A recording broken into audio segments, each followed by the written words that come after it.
بسم اللہ الرحمن الرحیم۔ آج ملک 8 اکتوبر 2024 کو شام یہ ویڈیو میں بنا رہا ہوں۔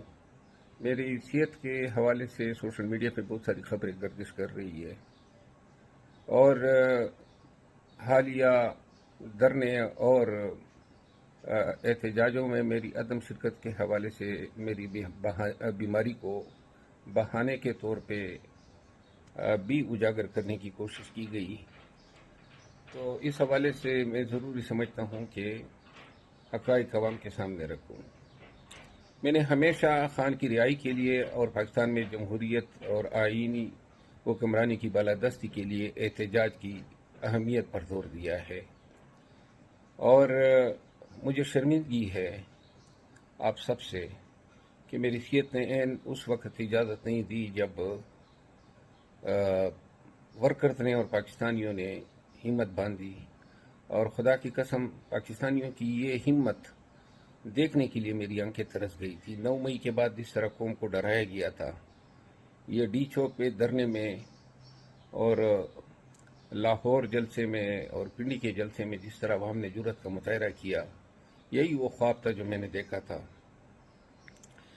میں آپ سب کو بتاتا چلوں کہ اسلام آباد پولیس نے جب غیر قانونی طور پر ہمیں اغوا کیا، گرفتار کیا، 8 دن ان کی تحویل میں رہے اور جب ضمانت ہو کے رہا ہوئے، تو اس کے اگلے دن سے مجھے کرونا نے ٹیک اوور کر لیا۔ کرونا سے جب جان چھوٹی تو انفلوئنزا، اور انفلوئنزا کے بعد ٹائیفائیڈ وغیرہ بہت ساری بیماریاں جو ہیں، اس سے نکاہت بھی ہوئی، وزن بھی کم ہوا، اور لیور فنکشن ٹیسٹ جو ہیں وہ بھی صحیح نہیں آیا۔ وزن بھی میرا جو ہے تقریباً 10 کلو کم ہوا ہے۔ زہر خورانی کے حوالے سے سوشل میڈیا پہ باتیں گردش کر رہی ہے۔ میں اس حوالے سے آپ سب کو بتاتا چلوں کہ جو بیماریاں مجھے لاحق ہیں وہ میں نے آپ سب کو بتا دی، اور ان خبروں میں کوئی صداقت نہیں ہے کہ مجھے زہر دیا گیا ہے، گرچہ میں نے ابھی ٹیسٹ کرائے ہیں اور بھیجے ہیں، لیکن ایسے کوئی سمپٹمز نہیں ملے ہیں۔